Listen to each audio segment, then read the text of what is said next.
제가 매주마다 화면으로 선교지 이야기를 해오고 있는데요. 오늘은 제가 이 동남아시아의 선교를 약 한 30년 전부터 하기 시작했는데, 그 베트남이나 또는 미얀마나 타일랜드에 가서 선교를 하면서 항상 제 마음속에 기도했던 제목 중에 하나가 라오스라는 저 조그마한 나라, 저 나라에 좀 들어가서 복음을 전했으면 하는 마음이 항상 있어 왔는데요. 이 라오스라는 저 나라는 인구가 약 한 700만 전후되는 조그마한 나라예요. 그 옆에 베트남은 뭐 훨씬 더 많고 한 10배가 더 많죠. 타일랜드도 마찬가지고. 그런데 이 라오스라는 이 나라는 이렇게 선교하는, 전문적으로 선교하는 입장에서 볼 때 항상 우리가 무슨 이야기를 했냐면, 미국에서도 백인들 사회에서도 그랬어요. 우리 선교를 제가 신학교에서 선교학을 가르쳐 왔기 때문에 항상 이야기가, 라오스라는 저 나라가 가장 조그만 나라지만 공산 체제 안에 있기 때문에 미셔너리들이 들어가지를 못해요. 그랬어요. 그 안에 미전도족석이 가장 많은 나라 중 한 나라가 저 라오스라는 나라예요. 그래서 항상 거기에 초점을 맞추고 있었어요. 이제 저는요. 그래서 그런 나라에 갈 때마다, 주님, 언제 저 라오스를 주님 제가 들어갈 수 있을까요? 라는 그런 마음으로 항상 있어 왔는데, 하나님이 때가 되었어요. 인구가 700만 밖에 안 되지만 족속으로는 약 한 150개 족속이 있어요. 굉장히 많아요. 우리나라는 족속이 우리는 하나밖에 없잖아요. 그래서 그 옆에 베트남 같은 데도 인구가 한 5, 6천만 명 더 되죠. 그런데도 족속은 한 80개 정도밖에 안 돼요.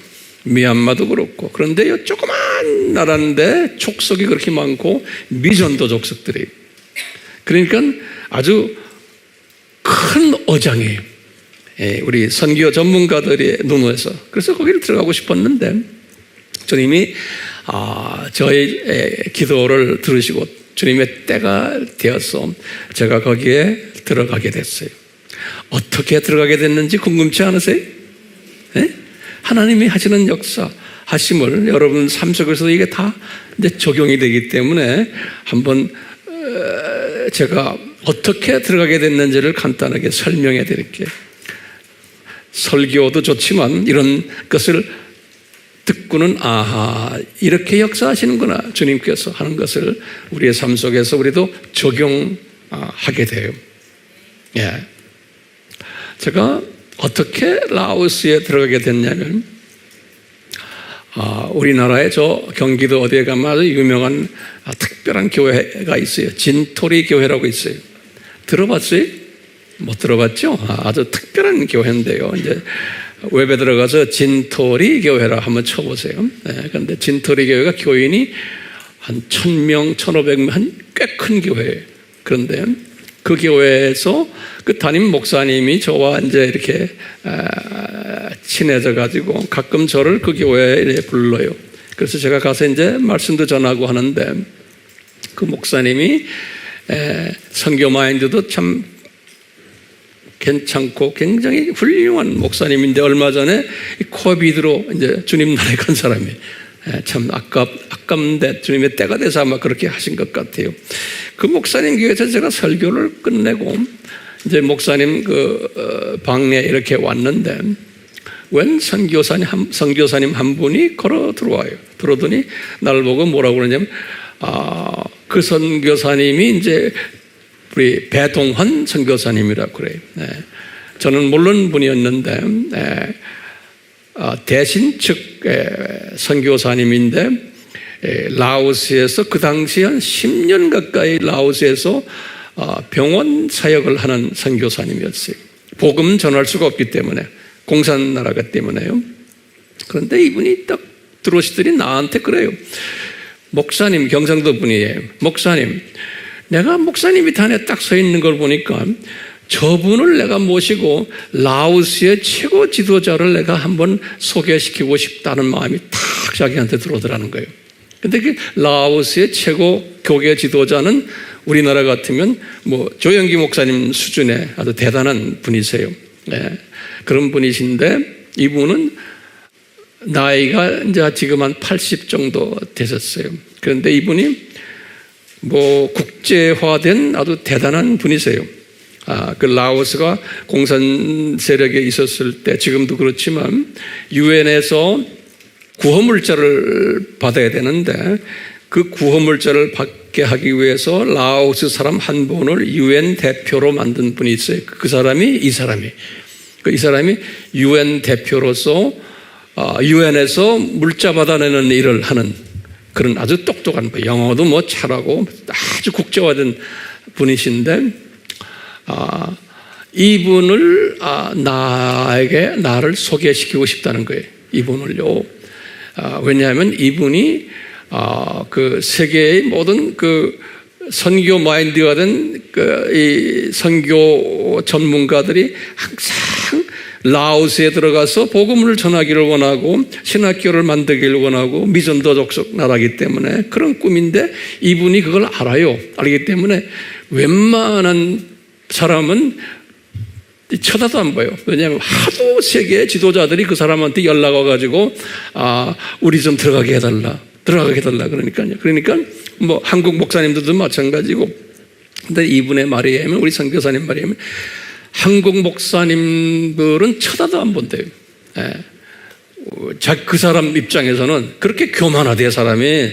그래서요. 근데 자기가 그분을 병원 사역 때문에 약품도 갖다 주고 뭐 하다 보니까 이제 자기하고 좀 이렇게 잘 아는데 한국 사람들에게서는 배우려고 들지도 않는데요. 백인들 중에 좀 유명한 사람들이나 가끔 만나주고 그런 사람인데 황 목사님을 한번 만나게 했으면 좋겠다라는 생각이 들더래 자기가요. 그런데 나한테 와서 그러는 게 커피 한잔 하면서 그 목사님실에서 목사님 갈래요 그러는 거예요. 그래서 내가 거기서 깜짝 놀래가지고 안 그래도 내가 10몇 년을 그쪽에 들어가고 싶었는데 그 사람을 만나게 해준다니까 why not? 한번 소개하라 그랬어요. 알았어요. 그러더니 금방 소개를 해가지고 이 목사님이 나한테 이메일이 탁 왔어요. 그 닥터 감폰이라고 그래요. 이메일이 탁 와가지고 당신 이야기 들었는데 라오스에 한번 들어오십시오. 그래서 날짜를 서로 이제 정해갖고 내가 라오스의 공항에 난 내렸는데요. 그 팀들의 스태프들이 이제 나왔는데 나를 공항에 마중 나왔는데 하는 말이 뭐냐면 황 목사님, 우리 닥터 캄폰이 어저께 핀란드로 여행 갔대요. 핀란드로. 어저께 나하고 이메일 했는데 그래서 진짜냐? 그러니까 진짜래요. 어제 밤 비행기로 갔다는 거예요. 그래서 내가 딱 내리자마자 속으로 말이죠. 이놈의 새끼 말이야. 분명히 나하고 지금 만나기로 해서 지금 딱 했는데 그 말 해놓고 저기 떠나버린 거예요. 그만큼 교만한 사람이.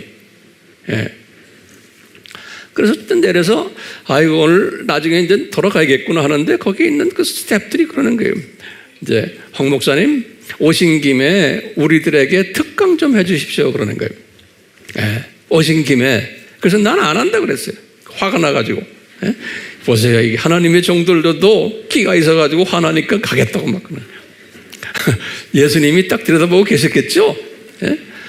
그랬더니 한 6명 정도의 사람을 앉혀놨어요. 나중에 보니까 최고 지도자들이에요. 고사 조그만 칠판 하나 놓고 그래서 내가 특강을 했어요. 특강을 뭐 했겠어요? 저 세상, 이 세상, 저 세상. 거기 굉장히 중요한 거예요, 여러분들. 그것을 제가 딱 1시간 했어요. 근데 이 사람들이 영어로 다 알아들어요. 그래서 제가 영어로 1시간을 칠판에다 짧게 탁 했는데 그리고 내가 그날 밤에 그냥 비행기 타고 와버렸어요. 왔는데 며칠 있다가 그 캄폰이라는 사람이 나한테 이메일이 왔어요. I'm sorry 뭐 어쩌고 하면서 뭐라고 그러냐면 자기 여기에 다시 한번 와주세요 그러는 거예요. 그래서 내가 화가 나가지고 안 간다 하면 내가 나쁜 놈이죠. 그래서 내가 다시 가는데 뭐라고 그러냐면 전국에서 그 프로빈스, 도가 17개 프로빈스가 있는데 거기에 최고 목회자들, 똑똑한 사람들 각 족속에서 뽑아가지고 한 프로빈스에 3명씩 최고 지도자들을 내가 다 모아놓을 테니까, 그러니까 50몇 명이 되죠. 특강을 나흘 동안 해달라는 거예요. 그래서 제가 갔어요. 그러니까 주님이 그렇게 하신 거예요. 왜? 내가 가가지고 나를 점검을 한 거예요. 5명이 점검시킨 거예요. 그러니까 이 사람 자기네끼리 이 사람 괜찮구나 이렇게 결정이 난 거예요. 그래서 나를 정식으로 부른 거예요. 가보니까 다 그냥 전국에서 모여 있어요. 예, 그 오지에. 예. 지금부터 한 10몇 년 전 이야기예요. 그래서 제가 정성을 들여서 이제 가르쳤는데, 끝나자마자 이분이 하시는 말씀이, 황 목사님, 이제 우리 라오스를 내 손에 줄 테니까 본격적으로 좀 가르쳐 주십시오. 그러는 거예요. 네. 주님께서 때가 되니까요. 그래가지고요, 거기에 제가 투자를 엄청 했어요. 시간, 나의 모든 갖고 있는 영적인 재산들, 물질들. 그래서 신학교를 우리가 최초로 정부에서 공식적으로는 인정 안 되지만 정부에서 눈을 감아주는 신학교를 이제 만들어가지고 최초로, 예, 그래가지고 지도자들을 집중적으로 훈련했어요. 그러니까 우리가 전략적으로 이 지도자들을 훈련하면서요, 제가 가르치면은 그것을 카메라 녹음하는 프로페셔널들이 있어요. 그 사람들이 다 녹음을 해요.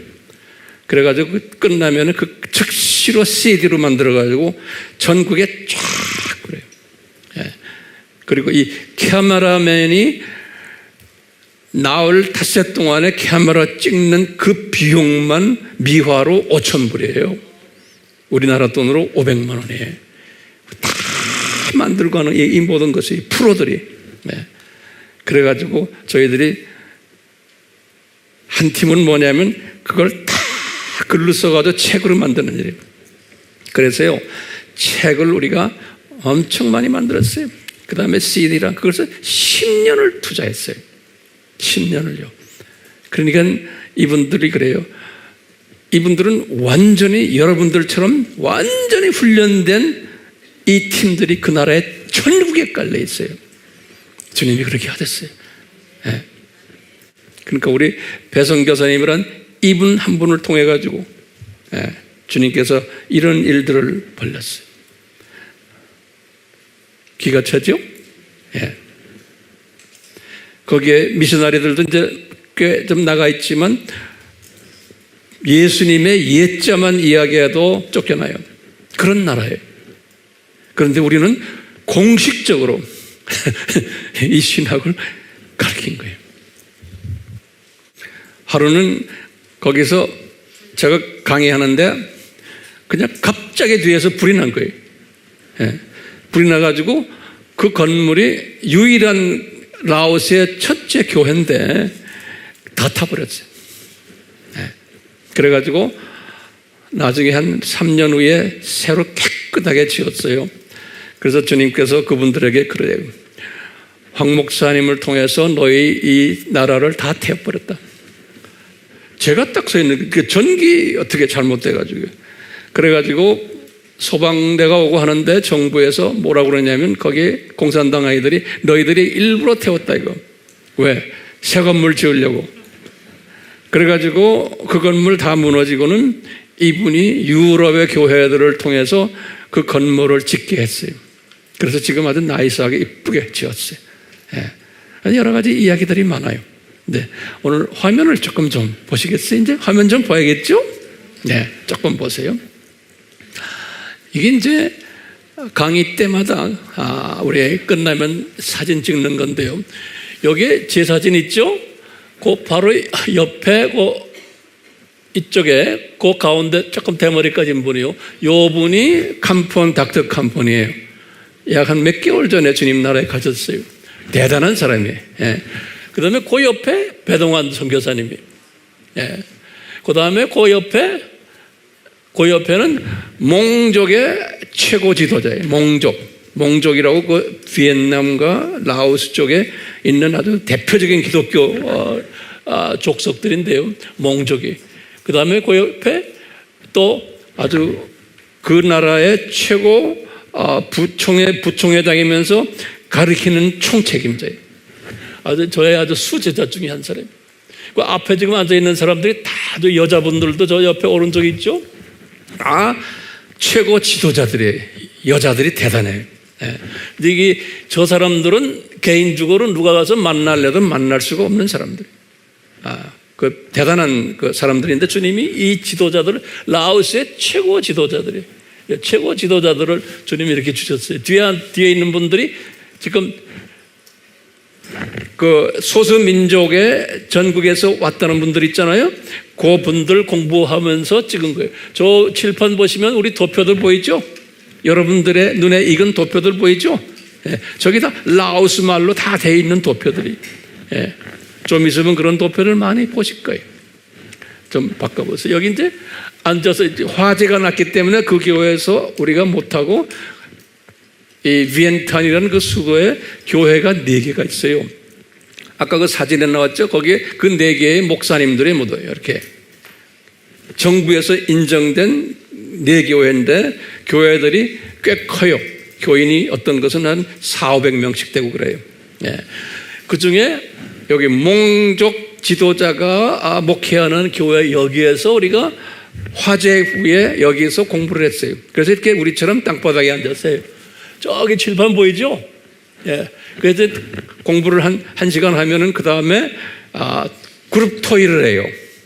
그룹 토의 하는데 여기 유명한 분 한 분, 잠깐 그 그림 다시, 저기도 허연 머리 하얀 분 계시죠? 저분이 부총회장님인데 라오스 군대의 장군 출신이에요. 예. 장군 출신인데 저분이 예수님을 믿고는 라오스 그 비엔탄에서 2번째로 큰 교회의 담임 목사님이에요. 예. 저분도 한 몇 년 전에 주님 나라에 가셨는데 저분이 지금 제가 이제 강의를 하면은 그걸 배운 것을 이 팀들하고 이제 우리 셀 나누는 식으로요. 자, 그리고 계속 보세요. 다 이 그룹들이 보배로운 형제 자매들이에요. 아주 뭐 말도 못하게 보배로운 사람들.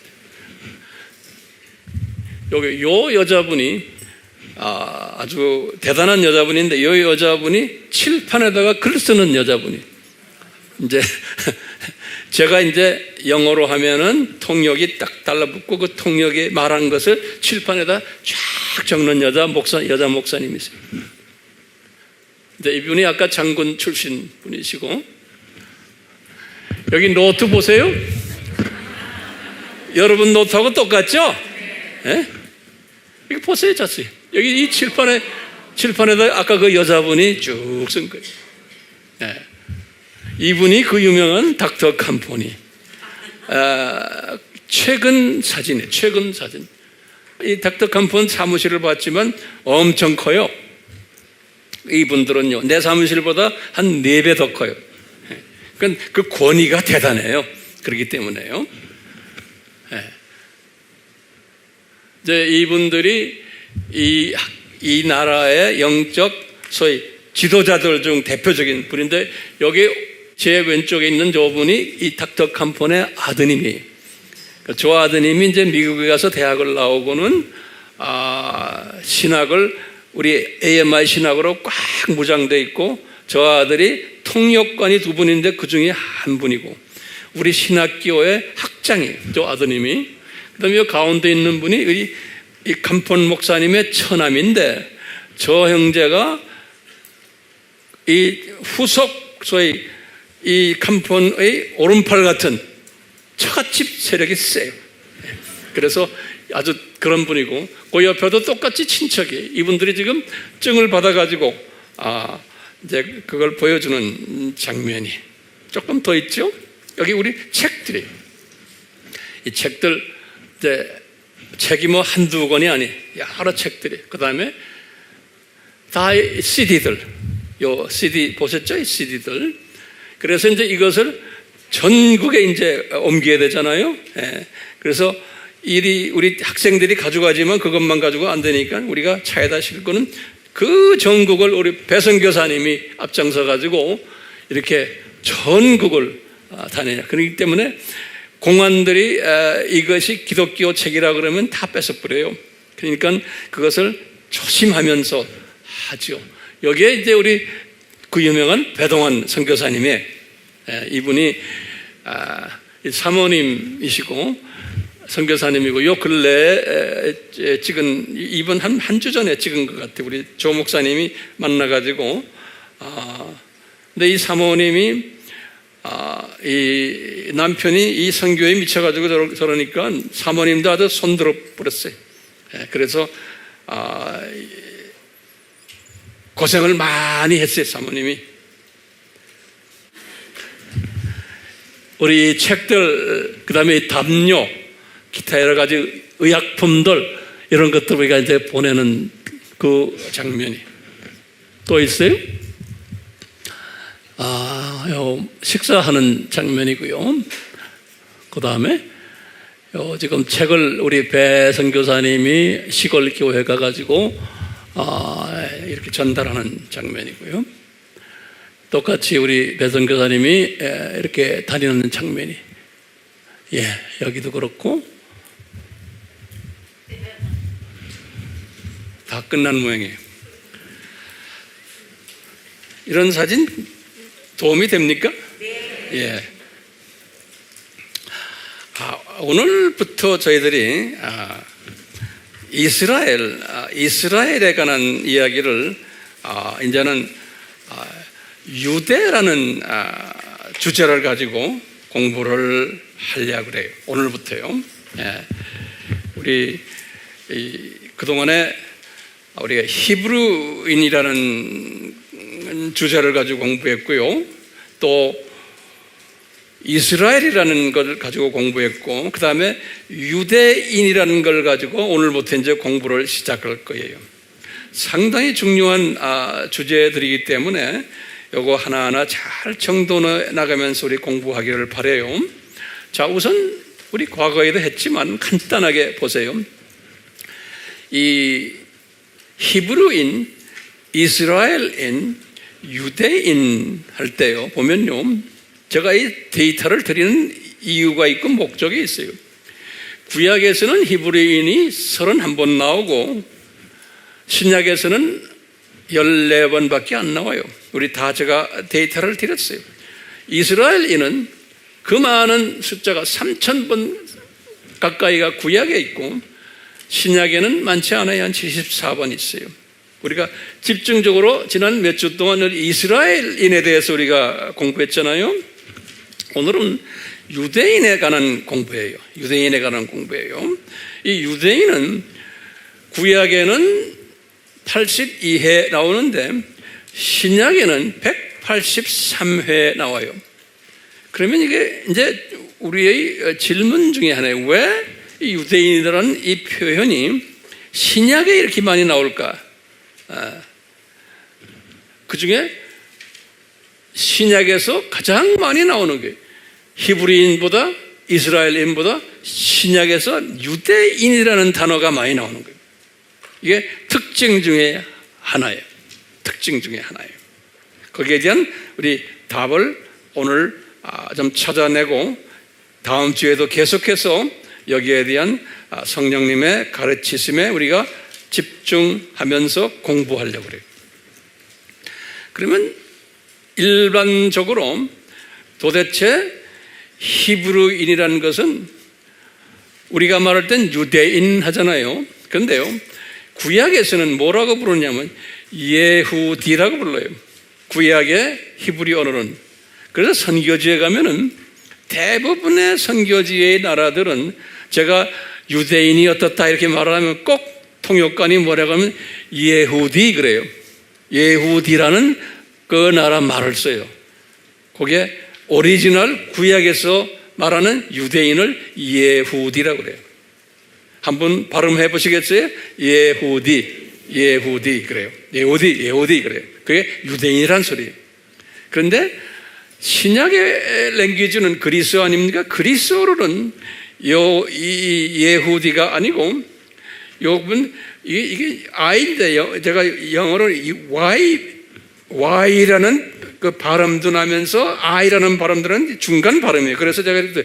이후다이오이 유다이 유하고 이하고 중간 발음이에요.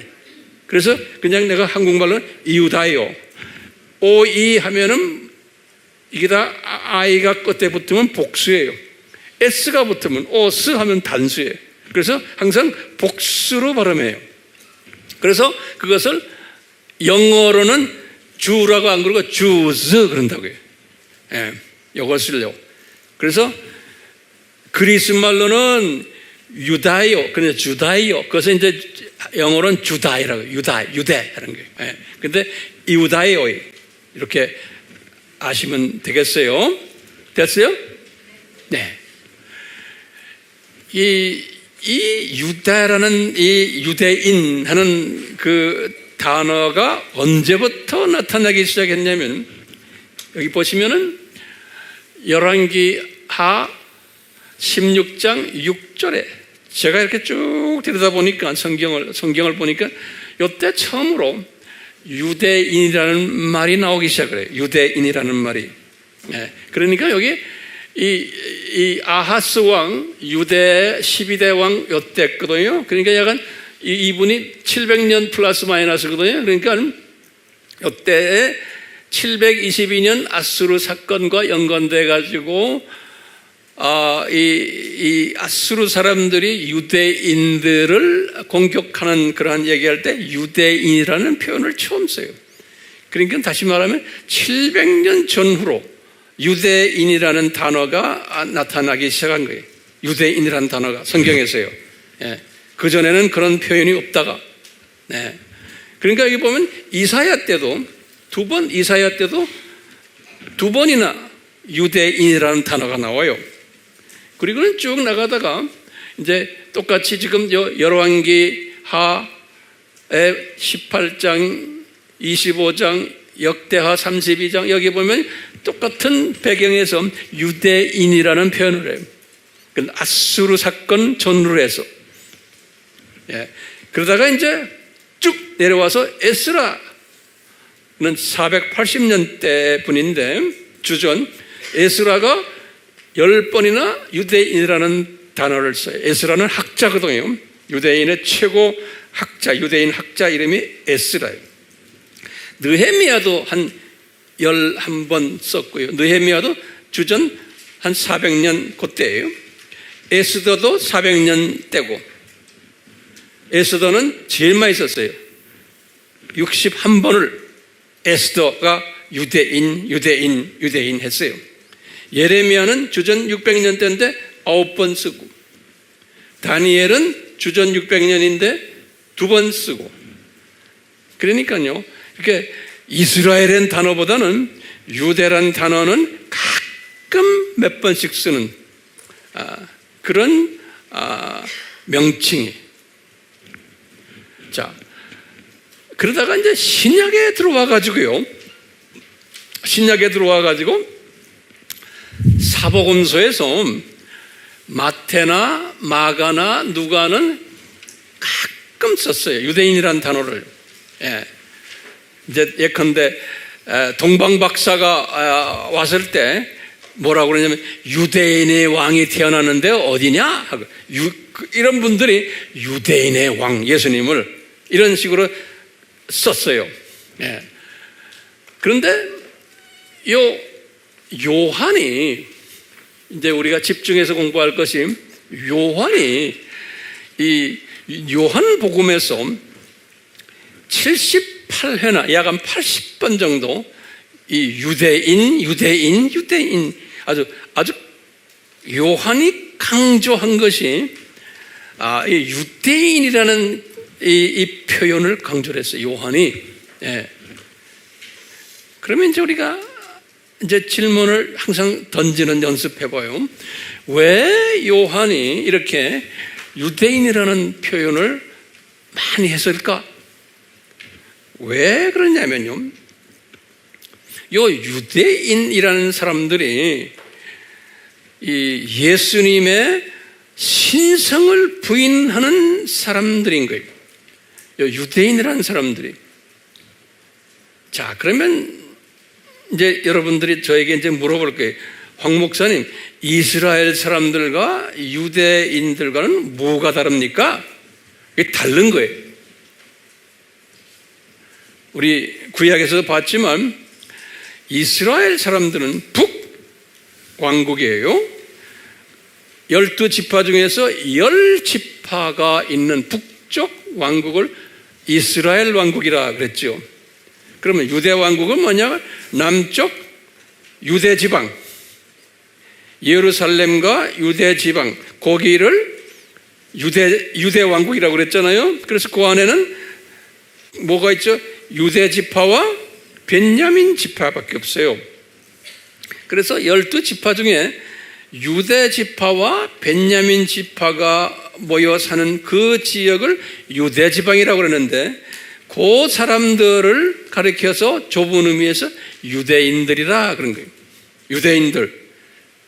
또 나머지 북쪽 사마리아부터 시작해서 저 갈릴리 지방까지 이 12지파가 모여 있는 쪽은 그 사람들을 뭐라 불렀어요?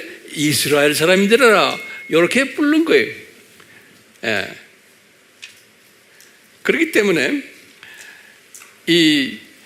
요 유대인들은, 요 남쪽 유대인들은 굉장한 그 엘리트 그룹들이에요. 항상 우리 성서에서는 이런 것을 우리가 보게 되는데, 왜냐? 요 사람들은, 요 남쪽은 예루살렘이 있고, 예루살렘의 성전이 거기다 있고, 거기에 유명한 학자들도 다 그쪽에 살고 있고, 그래서 남쪽이, 그 유대 지방이 이스라엘의 북쪽보다는 훨씬 똑똑한 사람들이 많이 모여 있는 곳이 유대 지방인 거예요. 그래서 항상 이 유대 지방의 사람들은 북쪽에 사마리아는 말할 거 없고요. 중부 지방이 사마리아니, 거기서 북쪽으로 하면 갈릴리 지방, 여기 사람들을 아주 깔봤어요. 항상 깔봤어요. 그런데 참 신기하게도 우리 예수님께서는 12 제자들 중에 예수님을 배반을 한 유다는 유대 지방 출신이에요. 유다, 가룟 유다 빼놓고 나머지 분들은 다 북쪽 갈릴리 출신들이에요. 그러니까 이 엘리트 그룹들이 아니었어요. 예수님이 제자들을 선정하실 때, 자, 이런 측면에서 이 엘리트 그룹들인 유대인, 그래서 유대인이란 뭐냐? 그러면 오늘 여기 이제 이 사상을 먼저 머릿속에 여러분들 집어넣으시길 바라요. 이분들은 엘리트 그룹들이고, 지혜자들이고, 바울이 그랬어요. 고위층들이고, 제사장 그룹들이고, 서기관 학자들의 서기관 그룹들이고, 또 정치적인 공회원들이고, 산헤드린 그러죠. 사두개인들, 바리새인들, 지식인들, 철학자들, 유대교의 학자들, 어떤 에센파들, 주류층들, 열성당원들, 기득권자들, 이 모든 이런 내용을 담은 사람들을 지칭해서 유대인이라 그러는 거예요. 알겠어요? 자, 그러면 왜 요한이 이렇게 근 80회 가까이 유대인 얘기했을 거예요. 그 요한 복음에서. 왜 그러냐면 요 기득권자들이 누구를 공격하냐면 예수님의 정체성을 공격하는 거예요. 요 기득권자들이. 그래서 특히 예수님의 100% 신성을 공격하는 그룹들인 거예요. 1세기 때부터. 그러니까요, 예수님을 가장 핍박했던 그룹들이 이스라엘보다는 어느 쪽에 유대인 그룹들인 거예요. 요 지식인들이. 그리고 종교인들. 왜 이 사람들이 이렇게 공격할까요? 이게 그리스도의 신비, 뭐예요? 창세전에 이 하나님의 자녀들 중에 특히 유대인들, 이스라엘 사람들도 마찬가지지만 눈을 감겨놨기 때문에 그러는 거예요. 우리가 이걸 꼭 하실 필요가 있죠. 눈을 감겨놨는데 눈 감긴 사람 중에서 가장 예수님의 정체성을 집중적으로 공격하는 그룹이 누구냐면 누구예요? 요 유대인 그룹 중에 남쪽 사람들인 거예요.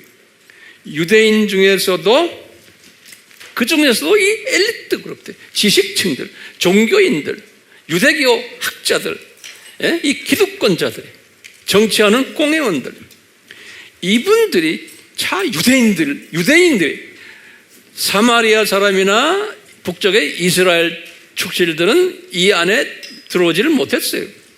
그러니까 요 소위 엘리트 핵심 그룹들이 예수님의 정체성을 공격하게끔 한 거예요.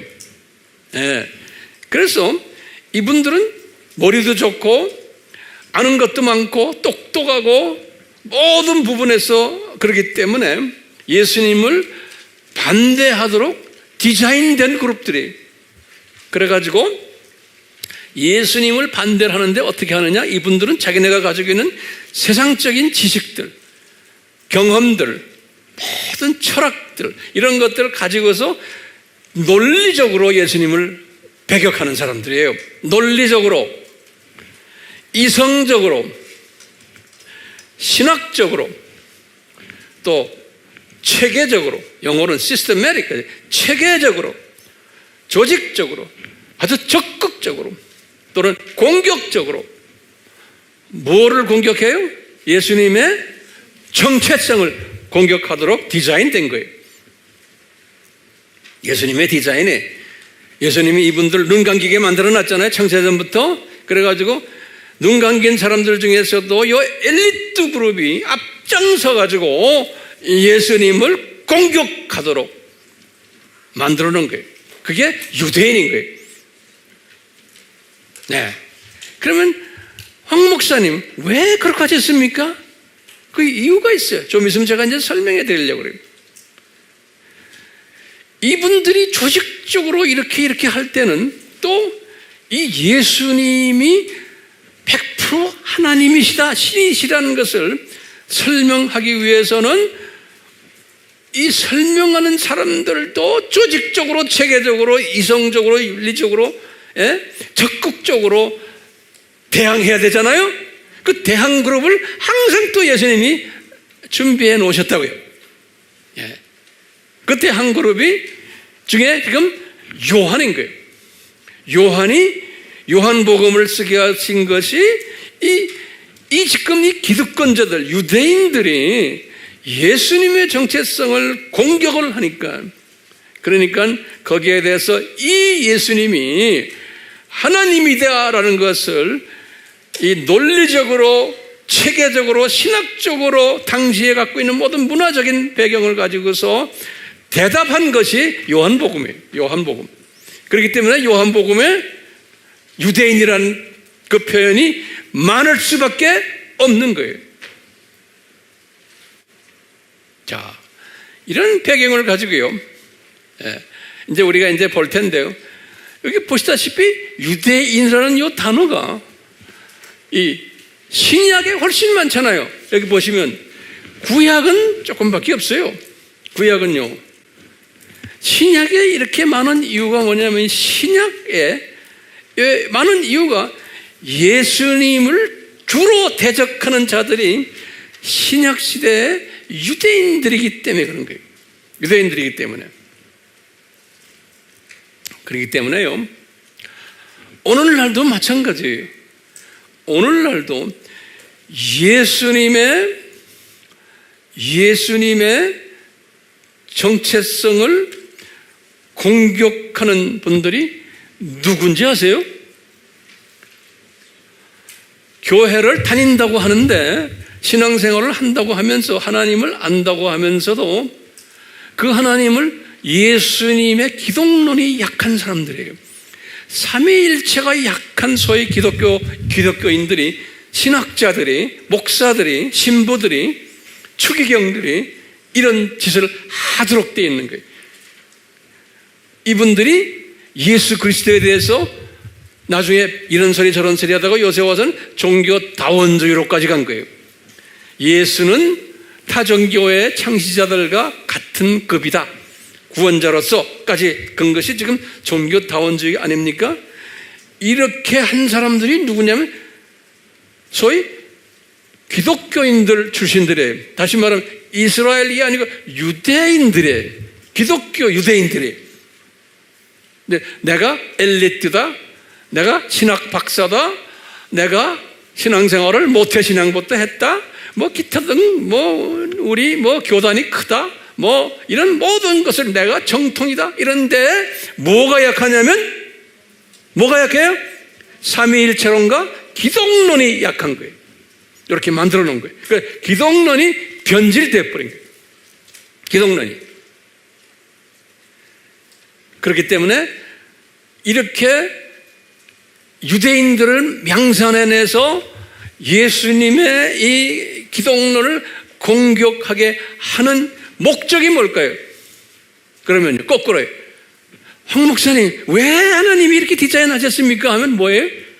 목적이, 얘들아, 너희들 이거 배웠지? 그렇기 때문에 너희들은 기독론에 강해야 된다는 거예요.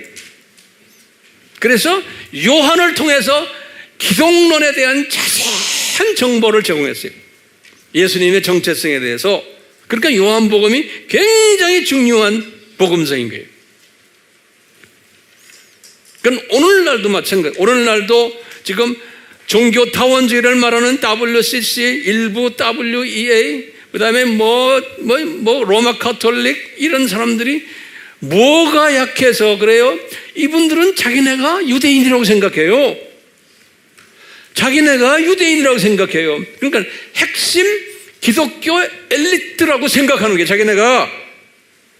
자기네가 기독교의 고위층이고 엘리트고 서기관이고 다 학자들이고 우리가 정통 교단들이고 이렇게들 다 하고 있는 거예요. 그러니까 주님이 이 유대인 신학을 미리 이렇게 쫙 디자인하시고는 오늘날 재림 때도 이 유대인 신학이 그대로 흘러서 교계 안에 지금 다 들어와 있는 거예요. 여기에 속힘을 당하면 안 되는 거예요. 자, 이런 걸 이제 우리가 보면서요, 이 요한복음에 이렇게 많이 78회나 있다고 그랬죠? 자, 그런데 사도행전을 딱 보면 신약에서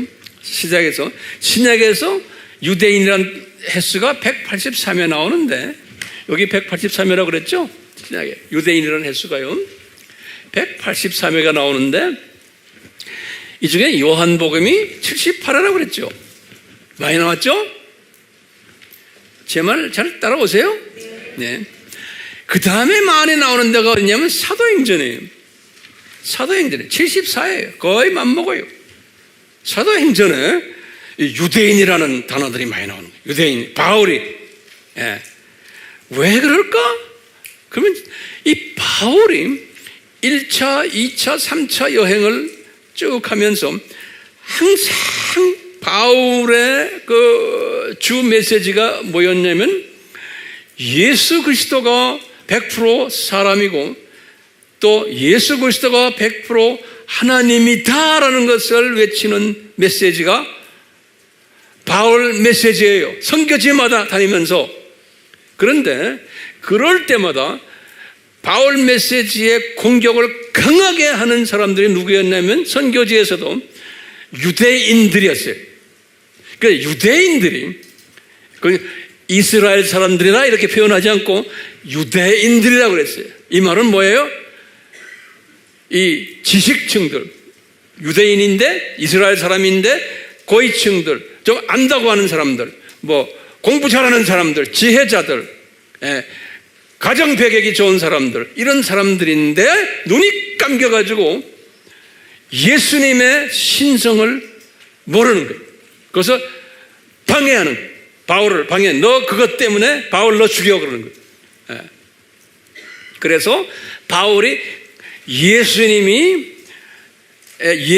진짜 하나님이시다라는 것을 설명하기 위해서 바울이 사도행전 속에서 유대인들아 너희들 왜 이러느냐, 유대인들아 너희들 정신 차려라, 유대인들아 한 것이, 그래서 이렇게 74번 사회나 이렇게 많은 거예요.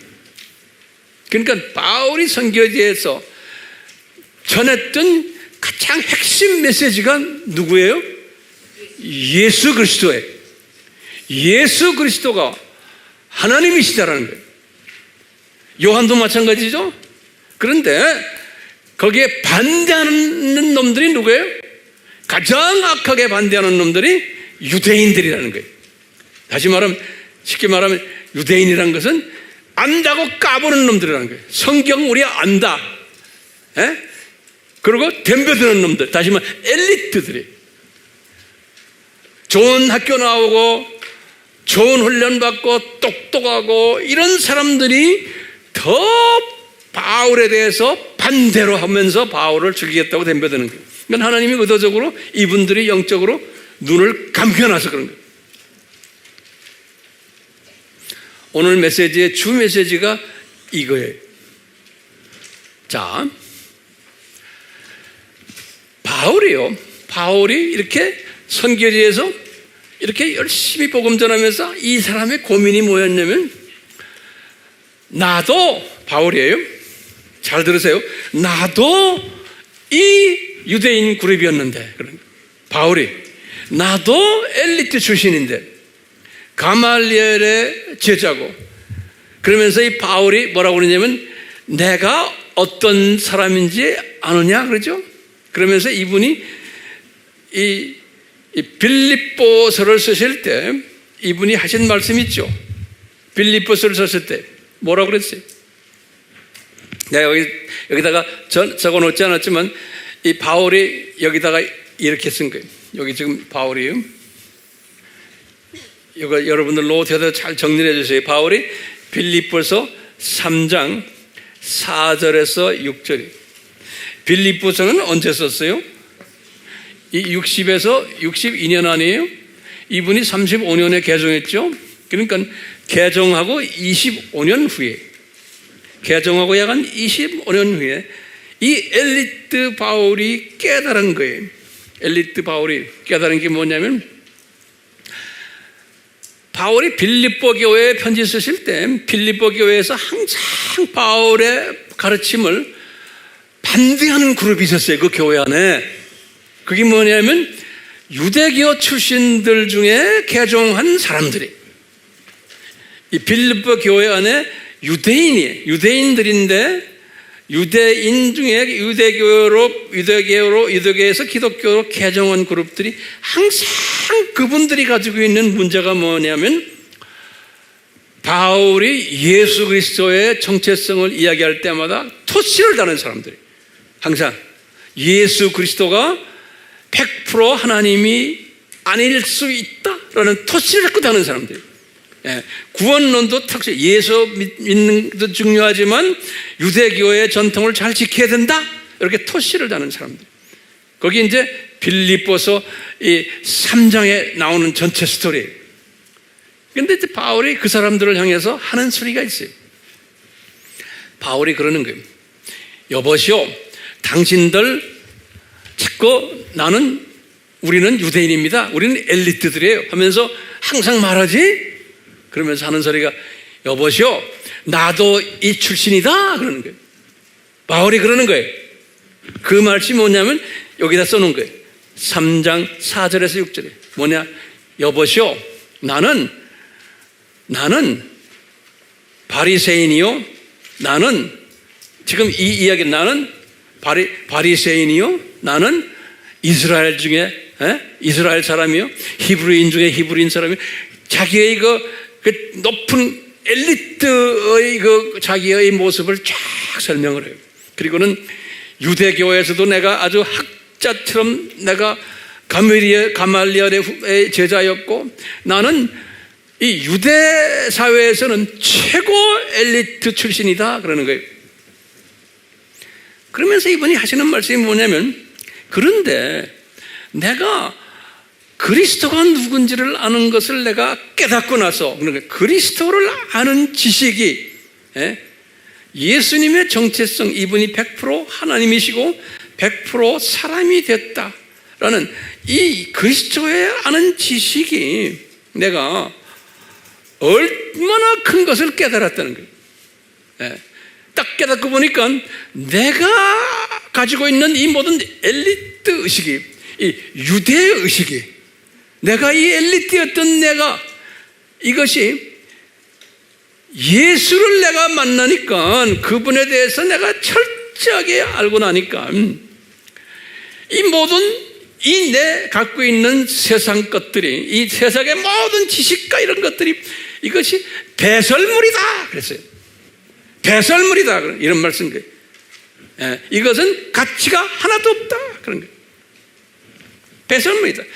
이 예수님을 아는 지식이 너무나 고상하기 때문에, 그래서 내가 이렇게 원어를 들여다보고 영어를 보면 그래서 엑셀런시 그랬어요.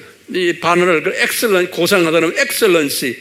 우리 여기에 영어 선생님들 몇 분 계신데 엑셀런시를 어떻게 한국말로 표현해요? 탁월하다. 우리 성경에는 고상하다 그랬어요. 높을 곳자다. 그러니까 이게 비교가 안 된다는 거예요. 그렇기 때문에 이분이 그러는 거예요.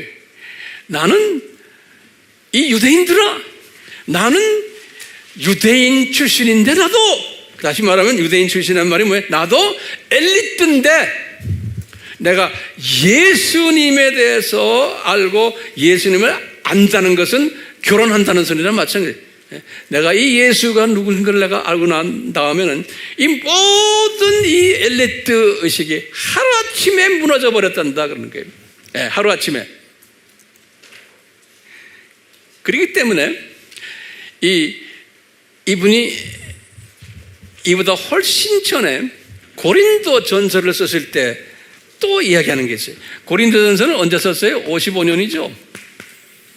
그러니까 개정하고 20년 후에. 빌립보서는 개정하고 25년 후에 쓴 거고요. 요 개정하고 20년 후에 고린도 전서에 아주 자세하게 바울의 엘리트 의식을 이야기를 해요. 그러면서 이것이 아무것도 아니라는 걸요. 자, 보세요. 고린도는 알다시피 아주 그리스에서는 최고 엘리트 시티 아닙니까? 거기에 지혜자들도 많고 엘리트들도 많고 유대인들도 아주 엘리트들이 거기에 많이 살았어요.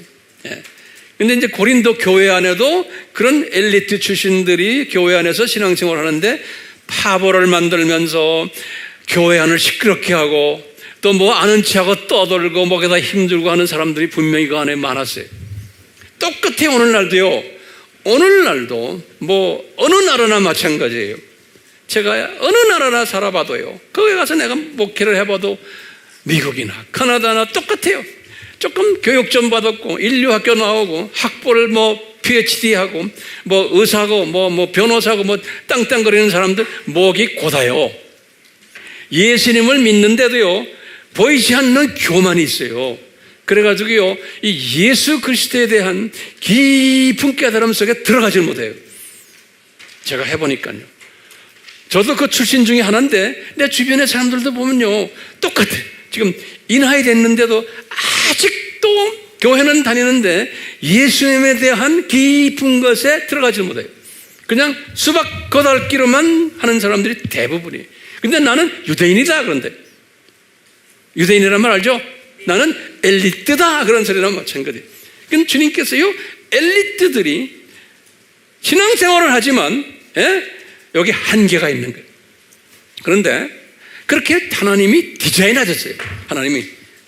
자, 이렇게 디자인하셨는데 얼마 전에도 제가 내 주변에 우리 내 학교 동기동창들 좀 아픈 사람이 있어서 찾아가고 했는데 보니까 그렇게 예수님이 이야기를 해도 딱 그냥 수박 겉핥기 그 정도예요. 그 이상 가질 않아요. 제가 이게 딱 깨달았어요. 이 말씀 속에서요. 그러니까 여러분들도 마찬가지예요. 주변에 그렇기 때문에 주님께서 12 제자들 중에 왜 요 엘리트들을 안 부르셨을까? 이 엘리트들은 이런 사고방식을 가지고 있는 사람들이에요. 그렇기 때문에 이 주님이 쓰실 수가 없어요. 그럼 엘리트 중에서도 쓰실 만한 사람이 많지는 않지만 예수님께서 쓰신 분들이 누구예요? 바울이에요. 바울 전에도 예수님 당시에 고작해야 누구예요? 공회원들, 니고데모, 아리마대, 요셉, 그냥 요 수준으로 쓰셨지. 그 후에 제대로 쓰신 분은 바울이에요. 그러니까 바울이 완전히 엘리트 출신이었지만 완전히 배설물화하면서 완전히 이 소위 갈릴리 사람이 된 거나 마찬가지예요. 강한 사람이 된 거예요. 그러면 우리 질문이 있어요. 예수님께서는 그러면 똑똑한 사람들은 안 쓰시네요. 엘리트들은 안 쓰시네요. 엘리트들을 주님이 쓰세요. 엘리트들 중에서도 주님이 바울같이 은혜를 베푼 사람들이 있어요. 구약에서도 보면 거기 남은 자들, 엘리트들 중에 남은 자들이 성서에 나오는 선지자들이에요. 우리가 선지서들 보면 그분들 이름 나오죠. 그런 식으로요. 요 특별히 엘리트들 중에서 특별히 하나님이 배설물화 시켜서 사용하는 사람들이 있어요. 왜 사용하셔야 돼요? 엘리트들이? 왜? 지금 유대인 요 사람들이, 요 엘리트들이, 예수님을 반대하는 엘리트들이 예수님을 공격을 할 때, 말 잘 들으세요. 논리적으로 공격하거든요. 이론적으로, 신학적으로, 체계적으로, 조직적으로 공격을 하기 때문에 이 공격에 대응하려면은 엘리트 출신들이 있어야 되는 거예요. 예수님의 12 제자 가지고는 안 되는 거예요. 그러니까 이분들을 공격하는 것을 대항하기 위해서는 엘리트가 필요한 거예요. 그 중에 대표적으로 지금 바울인 거예요. 자, 이런 바울이 고린도 교회 안에 이 엘리트들이 까부는 걸 본 거예요. 고린도 교회 안에서 그 크리스천들이 까부는데 보니까 어떻게 까부느냐? 얘들아, 아주 유명한 바울의 고백이에요. 얘들아, 너희들이 이 십자가를 알아야 된다 그런 거예요. 우선 교회는 다니는데 십자가에 대해서 잘 모른다는 거예요. 우리가 십자가에 대해서 우리가 아는 건 나를 위해서 죽으셨다 이 수준 아닙니까? 우리는 지금 어느 수준 지금 공부하고 있어요? 이 십자가 사건은 창세전에 디자인됐다까지 우리는 지금 보고 있잖아요. 깊은 넓은 긴 수준의 십자가를 우리가 지금 공부하고 있어요. 그러니까요, 십자가를 아담 타락 때문에 십자가를 지게 됐다 하는 하나님의 자녀들과 창세전에 디자인하셨다는 하나님의 자녀들은 이 그릇이 달라요. 그 시각이 다를 수밖에 없죠. 자, 바울은 그걸 깨달은 사람이에요. 고린도전서에서 이미. 그러니까 이 십자가를 아는 사람, 창세전 사건이 이 창조 목적 학교 이 사상을 아는 바울이 뭐라고 그러냐면, 너희들이 지금 교회 다니면서 예수님을 안다 그러고 그러지만 너희들은 이 십자가의 깊은 뜻까지 모르기 때문에 나는 이 십자가의 깊은 창세전 뜻까지 나는 알기 때문에 이것을 전하는 자다. 나는 전하는 자. 그냥 아는 것만이 아니에요. 이것을 내가 전하는 자다. 나는 이 전하는 자이기 때문에 나는 참 지혜자다 그랬어요.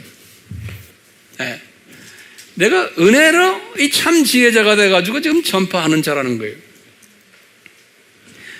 그래서 이 사상을 가진 사람은 이 세상적인 엘리트 의식을 가진 기독교인들, 내가 인류학교 나왔습니다. 우리 같으면 서울대학교 연고대 나왔습니다. 어느 학교 나왔습니다. 나는 고시 붙었습니다. 의사입니다. 변호사입니다. 우리도 목에 힘주는 사람들 있잖아요.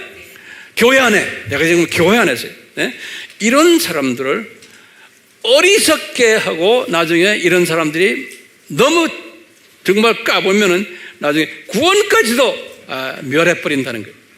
예, 너무 까불면. 그러니까 참 지혜자인 내가 볼 때 너희들은 까분다는 거예요. 바울이 지금 말하는 거예요. 지금 고린도 교회 안에서 지금 싸움질하거든요. 이런 거 가지고 서로. 그러니까 그러는 거예요. 그러면서요, 이 바울이 깨달은 게 기가 막힌 깨달은 게 있어요. 여기 보면요, 육신적으로는 크리스천 공동체 안에서 보니까 육신적으로는 인류학교 나오고 유대인 이 그룹 이런 사람들이 많지 않다는 거예요. 지혜자 안에서. 진짜 기가 막힌 이야기죠. 바울이 깨달은 거예요. 왜? 우리 교회가 예를 들어서 전부 의사들이고 변호사들이고 다 연고대 서울대학 나오고 그런 사람만 앉아있어요. 모두. 그러면 그것은 아니라는 거예요.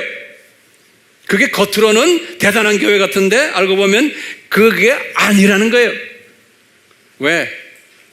주님이 그런 사람들은 어느 정도 레벨로 쓰고는 안 쓰신다는 거예요. 예외는 바울 같은 사람은 예외. 그러니까 예외만 쓰시지 똑똑한 사람들 안 쓰신다는 거예요, 주님이. 네. 그래서 바울의 그런 게 깨달은 거예요.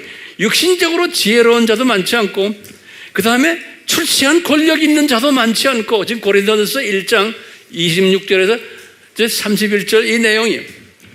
그리고는 좋은 가문 출신들도 안 쓰신다는 거예요. 진짜 이 바울이 깨달은 거예요. 예. 우리는 자꾸 그런 거 따지잖아요. 예? 그러니까 어느 교회는 아주 귀족교회고, 그 다 바울의 시각으로 보면 우리가 이 유대인 신학을 공부하다 보면 그게 다 엉터리라는 거예요. 예.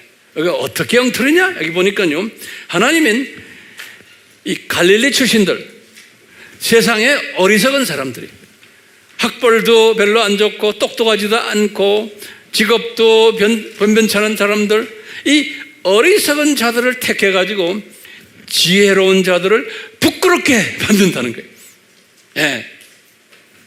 그리고는 세상에서 보면 약한 사람들, 이 약한 사람들을 주님이 택하셔가지고 강한 것들을 부끄럽게 만든다는 거예요.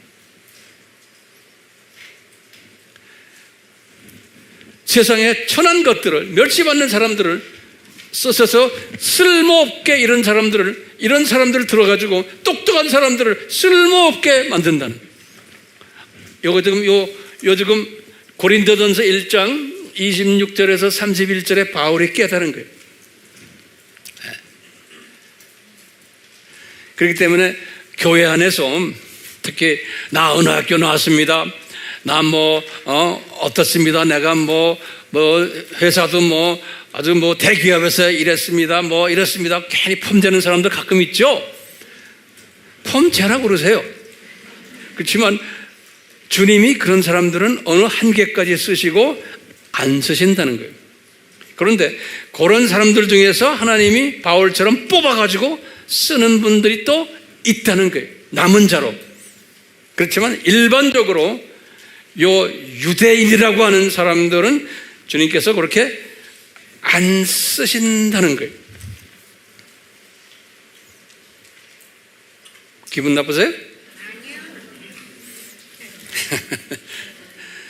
그러니까요, 이제 제가 저를 이렇게 들여다보는 거예요. 저를 들여다보면, 저는 이 그룹 중에 하나죠. 네. 그런데 주님의 크신 은혜로, 크신 은혜로 이 바울이 깨달은 것을 저에게 깨닫게 해주셨어요.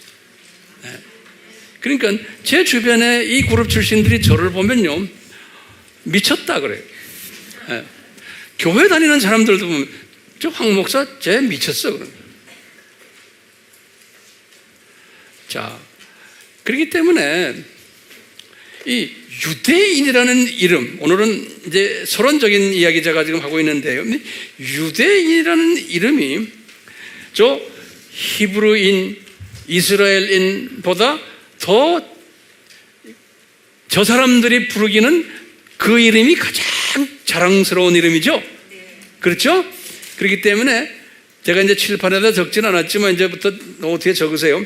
요 유대인이라는 이름을 이제 이스라엘 사람들은 쓰기를 선호하는 거예요. 그러니까 지금도 유대인이라고 하지 이스라엘 사람들이다 또는 히브리 사람이라는 말 안 써요. 그래서 당신 누구야? 그러면 I'm a Jew 그래. 나는 유대인이다 그러죠. 그렇지? 메시아닉 유대인들도 메시아닉 유대인이라고 그러지 메시아닉 이스라엘이라는 말 들어봤어요?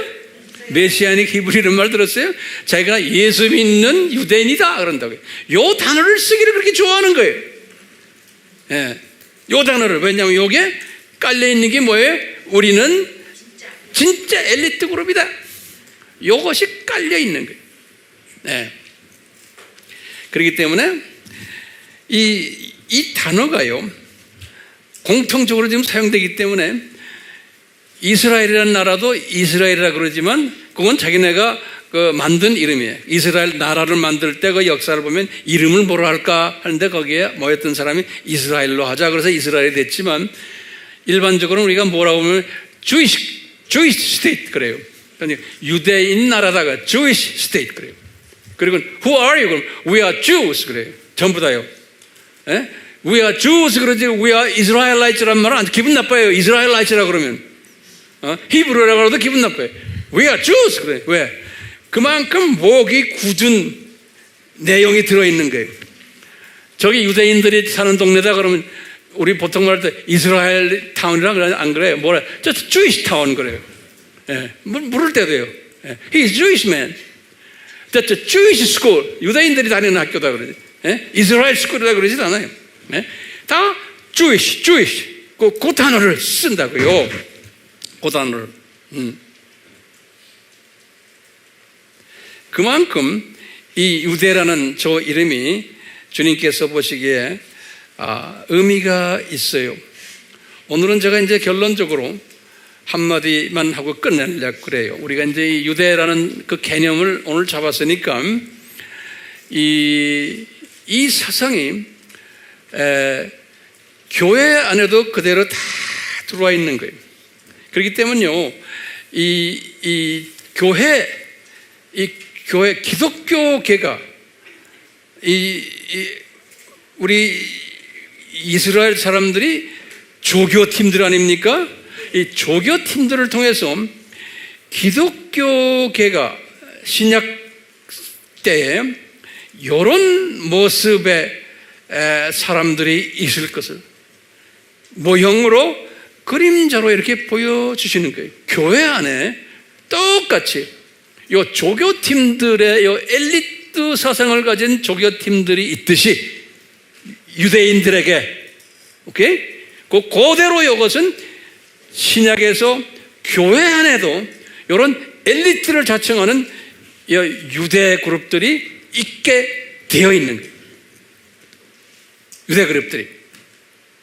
근데 이 유대인들의 보면요, 사탄의 자녀는 아닌데 하나님의 자녀들인데 아까도 말했지만 자칭 내가 유대인이라 하면서 저렇게 예수 그리스도의 반격을 하듯이 오늘날도 교회 시대에도 자칭 유대인이라고 그래요. 내가 자칭 엘리트 기독교인이다.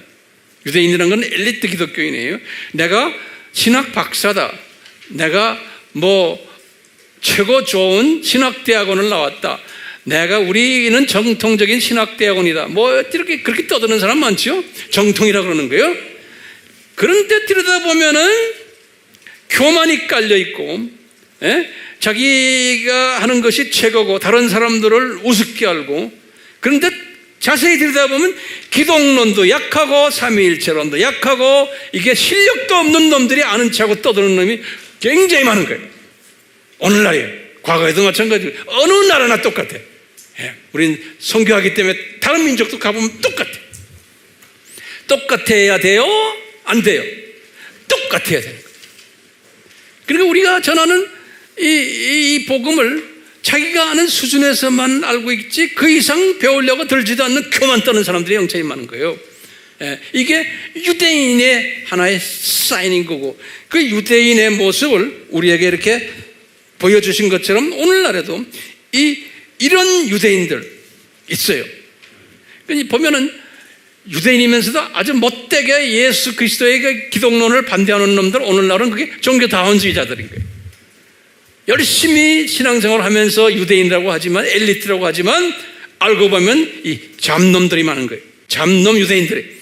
똑같이 어떤 유대인은 잡놈은 아닌데 영적 어린아이 유대인들이 있어요.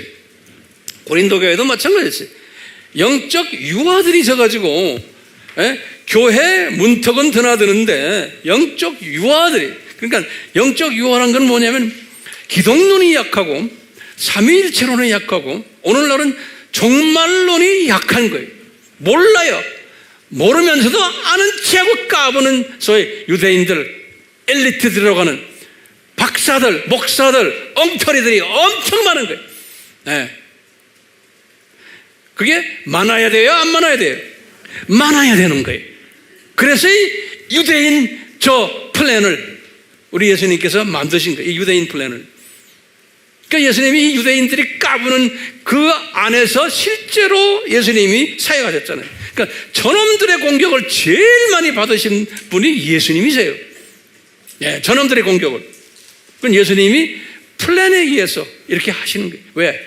신약 때에 이 교회가 이렇게 될 것을, 이 가짜들이, 어린아이들이 자기네가 엘리트라고 까부는 놈들이 많이 나올 것을, 그러니까 교만한 놈들이 많이 나올 것을. 우리가 이런 것을 왜 공부합니까? 이런 사람들을 우리가 비난하기 위해서가 아니에요. 왜? 나도 옛날에 다 그런 출신들이니까. 우리는 이런 공부를 왜 합니까? 아하, 이 시스템이 이렇구나 라는 것을 내가 깨닫고 모든 사람들이 이 시스템 속에서 움직이는구나를 알고는 그것을 내가 그냥 이렇게 안아주는 사람이에요. 아, 이렇구나. 제 말 들으세요? 아, 이렇구나. 정죄하는 것이 아니고 이것을 내가 이게 볼 수 있는, 소화하는 능력을 가지기 위해서 우리가 지금 이 공부하는 거예요.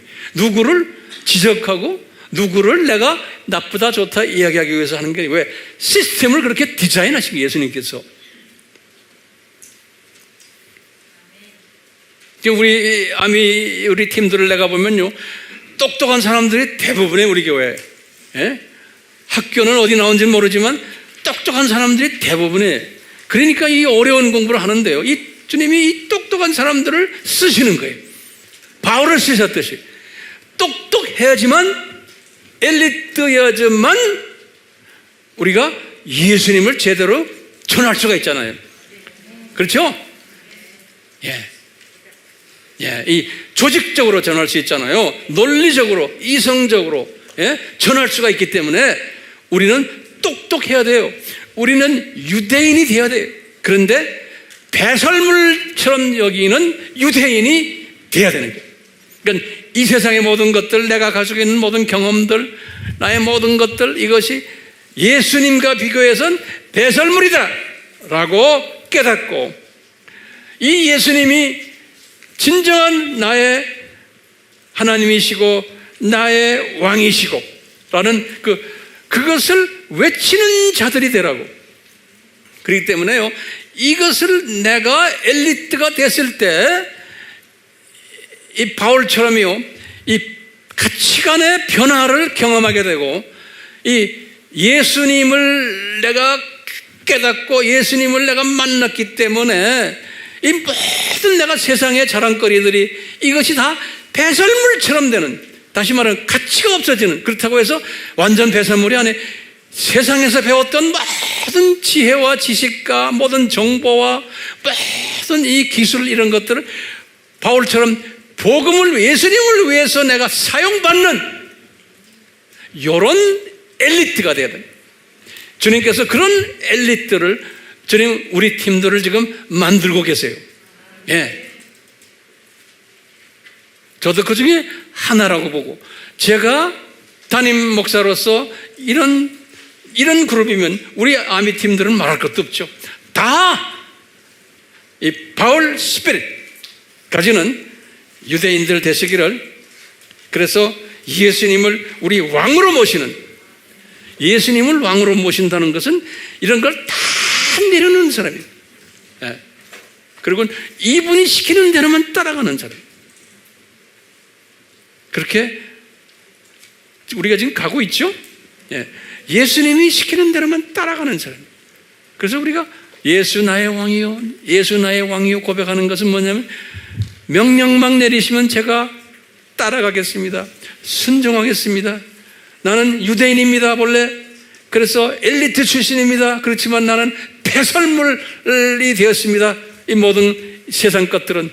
그리고는 예수님만 따라가는 그런, 예수가 우리 왕이라는 고백을 하는 우리 한 분 한 분 되도록, 날로 이 고백이 더욱 구체화되도록 주님 도와주시옵소서. 예수님의 이름으로 기도드리옵나이다. 아멘.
이 고백을 할 때마다 예수님이 나의 생사화복을 주관하시는 분이심을 항상 고백해 만들어 주시고, 내 주변에서 일어나는, 내 가족에서 일어나는 모든 사건들, 문제들, 이런 것들, 아하, 우리가 진정한 유대인이 되면은 예수님의 창중에서 이런 것들 다 일어나고 있구나. 주님, 선하게 아름답게 열매 맺게 해 주세요. 저는 예수님의 이 절대적인 주권에 무릎을 꿇겠습니다.